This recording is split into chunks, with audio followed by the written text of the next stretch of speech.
अस्सलाम वालेकुम टॉरस, मैं हारिस अज़मी प्रोफेशनल एस्ट्रोलॉजर में हाजिर हूँ इस हफ्ते का एस्ट्रोलॉजिकल रिसर्च वर्क लेकर। मेरी मुस्कुराहट, अंदाज़ा लगा लिया होगा आपने कि आपके अच्छे दौर का आगाज़ हुआ चाहता है। वीनस 9 अक्टूबर को आपके यहाँ से छठे घर से निकलकर 7th हाउस में दाखिल होगा और 7th हाउस में वीनस तीन फॉर्मेशन पर होता है और आपका रूलिंग प्लैनेट भी है। ये हफ्ता 6 अक्टूबर से शुरू होकर 12 अक्टूबर तक चलेगा। 5 अक्टूबर से पिछली जो चेंजेस हैं वो ऑलरेडी मार्स और मरकरी जो है वो अपनी अपनी पोजीशन ले चुके हैं। मार्स आपके यहाँ 6th हाउस में है एंड सन भी आपके छठे ही घर में है। ये दो कम्बिनेशन प्लैनेट्स की इस वक्त बनी हुई है। छठे घर में दोनों ही ताकतवर अंदाज से जिस्मानी सेहत की इत्तला दे रहे हैं। ज़ाती वजाहत में इजाफा होगा, शख्सियत डेवलपमेंट की तरफ जाएगी, वीकनेसेस ख़त्म होंगी। Not only material weaknesses but spiritual type of weaknesses भी रिपेयर होंगी। कुव्वत इरादी की कमी एक स्पिरिचुअल कमज़ोरी थी। चीज़ों को घबरा कर या परेशान होकर टैकल करना एक स्पिरिचुअल वीकनेस थी। बट नाउ सूरज और मार्स दोनों छठे घर में आकर फैसले भी पुख्ता करवाएंगे, अक्लमंदी पर भी मबनी होंगे, अफेक्टिव भी होंगे और ज़िंदगी के कई शोबों में आपकी सलाहियतों का लोहा मनवाएंगे। हर ही तरह का टॉरियन जो जो काम भी वो करते हैं उन कामों में जिस्मानी तवानाई के ताकतवर होने से परफॉर्मेंस भली होगी, अच्छी होगी, ग्रोथ पकड़े। और जैसे ही काम तेज़ी से होने लगेगा, यकीन मानिए उसमें एस्ट्रोलॉजी का कोई जोर नहीं है, लेकिन आपकी इज्जत में इजाफा होना शुरू हो जाएगा। जो बंदा काम करेगा इज्जत पाएगा। सूरज के छठे घर में होने की वजह से जिन कामों का, जिन मामलात को हल करने का कोई रास्ता मुयस्सर नहीं आ रहा था, अब वो रास्ता भी मुयस्सर आने लगेगा। जिन कामों में खौफ तारी हो जाता था या काम करना आपके लिए बोझ की वजह बनता था, वजन आपकी तबीयत में आ जाता था, सूरज के छठे घर में आने से वो भी रिकवर हो जाएगा। मार्स और सन दोनों मिलकर एक्स्ट्रा ऑर्डनरी फिजिकल एनर्जीज की वजह बनेंगे, जो जिस्मानी कमज़ोरियों, बीमारियों के लिए भी रफ़ा करने की ताकत पैदा करेंगे। और अगर किसी तरह का लंबा कोई मर्ज़ जो लंबे चलते हैं मेडिकल साइंसेज में, उन मर्ज़ों की शिद्दत में भी कमी ला देगा। सो इस वक्त दवा कम से कम होती जाएगी और शिफा ज़्यादा से ज़्यादा होती जाएगी because of your organ performances and time behaviour, the positive time toward your health. ये एक पहलू, दो प्लैनेट्स मैंने बयान कर दिए, सूरज और मार्स। और जो दूसरा प्लैनेट है जो वीनस इस हफ्ते छठे घर से निकलकर 7th हाउस में जा रहा है, this is a Lord of love and care, art, human जो इमोशंस हैं, सॉफ्ट इमोशंस, जो रिश्तों की अहमियत को समझने में, रिश्तों की ज़रूरत को समझने में मददगार साबित होते हैं, वो वीनस से प्रोड्यूस होते हैं। And Venus is also a fuel toward your public image. लोग आपके बारे में जो राय कायम करेंगे, जैसे ही पहले आपकी शख्सियत को देखकर अगर वो कोई अंदाज़ा लगाते थे, अगर वो एवरेज अंदाज़ा लगाते थे आपके बारे में कि आप किस तरह के आदमी हैं, अब वो मोस्ट प्रोबेबली बेहतरीन अंदाज़ा आपकी शख्सियत के बारे में लगाएंगे। बात अभी भी ख़त्म नहीं हुई है टॉरियंस। वीनस अकेला नहीं है 7th हाउस में जो सिर्फ आपको जज्बाती कर देगा, जो सिर्फ आपको रोमांटिक कर देगा, जो सिर्फ आपको ब्यूटी लविंग कर देगा। वहाँ ऑलरेडी मरकरी मौजूद है पिछले हफ्ते से।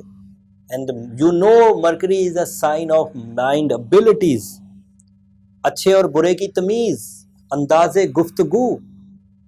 जब ये दोनों चीज़ें मिलेंगी तो इधर से एक प्लैनेट आपको passion, love, emotion, romantic achievements, relationship, pleasant pleasures, ये सब दे रहा होगा। और दूसरी सिमत मरकरी आपको जहानत, कम्युनिकेशन, प्लानिंग, माइक्रो मैनेजमेंट, ये सब दे रहे होंगे। सॉरी, आज तबीयत भी साथ नहीं दे रही, कट करते हैं।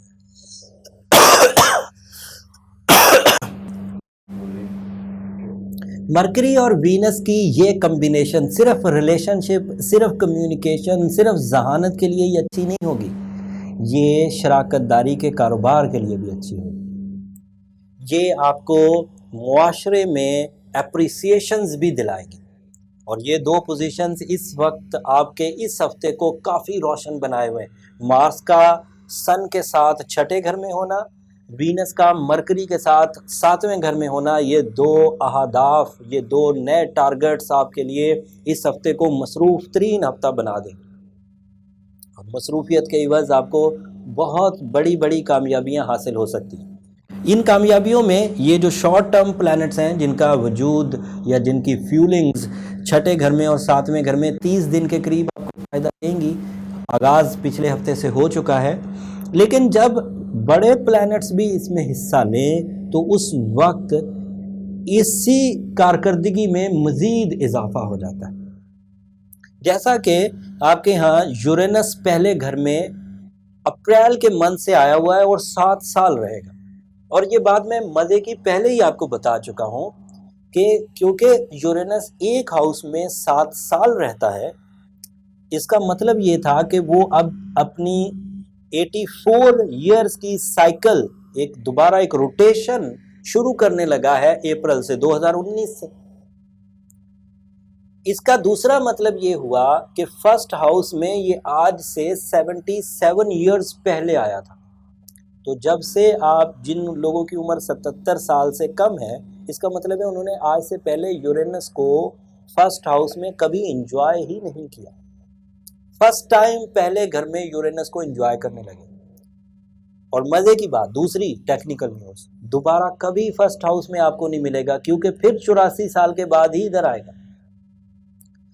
इस वक्त ये जो 7 साल आपको मुयस्सर है अपनी सलाहियतों को पॉलिश करने के, बार बार अपॉर्चुनिटीज़ गेन करने के, सडन गेन्स के, एंड साथ में उधर मरकरी और वीनस, सन एंड मार्स अच्छी पोजीशंस पर हैं, तो उम्मीद करता हूँ आप इन सब प्लैनेटरी फ्यूल्स को सही अंदाज से इस्तेमाल करके अपनी ज़िंदगी में नए जज्बात के साथ, नए अहदाफ के साथ, नई प्लानिंग के साथ कामयाबी की तरफ माइल होंगे।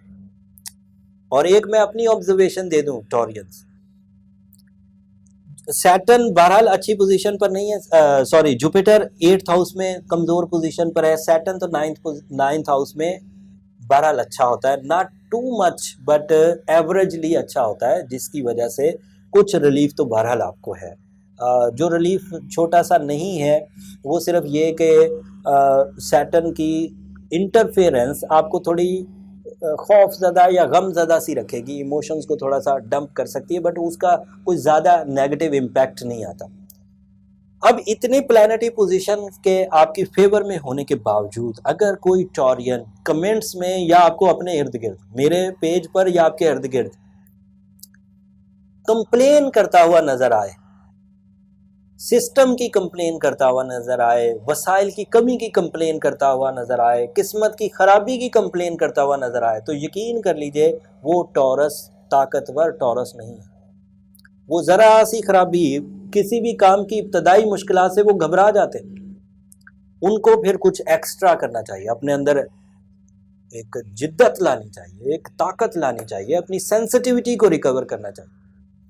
खुद कर जाए अपनी सेंसिटिविटी को रिकवर तो बहुत अच्छा, there is no need for any treatment.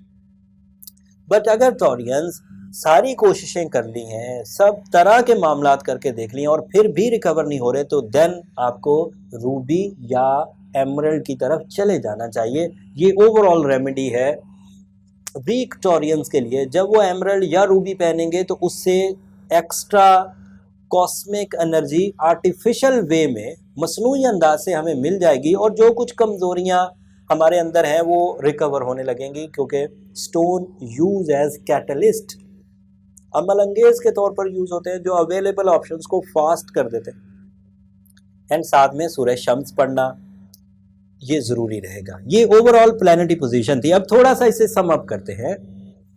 रिश्तेदारी के लिए ये बेहतरीन टाइम है टॉरस का, स्टडीज़ के लिए ये बेहतरीन टाइम है टॉरस का, इज़्ज़त की बहाली और अपनी इमेज अच्छी करने के लिए ये बेहतरीन टाइम है टॉरस का, शख्सियत पर काम करने, फेम हासिल करने या फिर अपने नए मिशन या एजेंडाज या इनिशिएटिव्स लेने का, नए कारोबार के आगाज़ करने का, किसी डील को फाइनल करने का ये बेहतरीन टाइम है।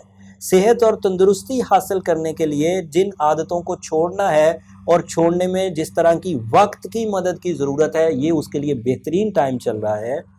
बीमारियों से लड़ने के लिए जिस इम्यूनिटी की ज़रूरत है, उसके लिए ये बेहतरीन टाइम चल रहा है। समंदर पार तालीम के हसूल की कोशिश के लिए जो डॉक्यूमेंट्स इकट्ठे करना होते हैं, उसके लिए ये बेहतरीन टाइम है। एंड आपको कैरियर ओरिएंटेड सेल्फ एम्प्लॉयमेंटशिप के लिए ये बेहतरीन टाइम है। अलबत्ता जॉब पेशा लोगों के लिए अभी ये जर्नल है या एवरेज टाइम। मैंने इहाता कर दिया पूरे प्लानिटरी सेटअप का कि इस वक्त किन चीज़ों के लिए बेहतर है। उम्मीद करता हूँ मेरी इस नॉलेज से आप फ़ायदा उठाएंगे। और मेरी दरख्वास्त हमेशा की तरह टॉरियंस आपसे ये ज़रूर रहेगी कि जब भी ज़िंदगी में किसी भी तरह की छोटी से छोटी खराबी से भी इस नॉलेज के इवज़ बचे सॉरी, तो मुझे अपनी दुआओं में ज़रूर याद रखिएगा और चैनल को भी ज़रूर सब्सक्राइब कर दीजिएगा। इससे ज़रा हमारी हौसला अफजाई हो जाती है। अगले हफ्ते नए प्लानिटरी सेटअप के साथ, नए टाइम बिहेवियर के साथ, नई इन्फॉर्मेशन के साथ आपकी खिदमत में दोबारा हाजिर होगा। तब तक के लिए इजाज़त दीजिए। अल्लाह ने के बाद।